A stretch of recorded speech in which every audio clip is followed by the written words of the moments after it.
হঠাৎ ২৫ জন আইপিএস অফিসারের আগমন আমির খানের বাড়িতে। অভিনেতার মুম্বাইয়ের বাড়ির সামনে এমন দৃশ্য দেখে বিস্ময়ে ভাসল পুরো বলিউড। অনেকেই ধরে নেন কোনো আইনি জটিলতায় পড়েছেন অভিনেতা, তবে পরে জানা যায় ঘটনাটি নিছক সৌজন্যমূলক সাক্ষাৎ।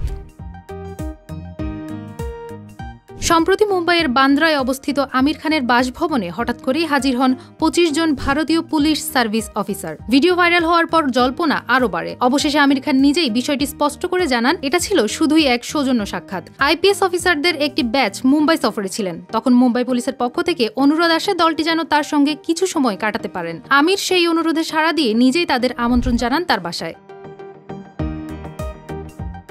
তিনি আরো বলেন, আইপিএসদের সঙ্গে এটি তার প্রথম সাক্ষাৎ নয়। সারফারোশ ছবির সময়ও তৎকালীন কর্মকর্তাদের সহযোগিতা নিয়েছিলেন তিনি। তবে এত সংখ্যক অফিসারের উপস্থিতি নিয়ে বলিউডের ভেতর কম গুঞ্জন হয়নি। একাংশের দাবি, নতুন সিনেমার জন্য বাড়তি নিরাপত্তা চাচ্ছেন আমির, তাই আইপিএসদের সঙ্গে বৈঠক করেছেন। অন্যদিকে কেউ কেউ বলেন তার বিলাসবহুল গাড়ি ঘিরে প্রশাসনিক জটিলতা তৈরি হয়েছিল।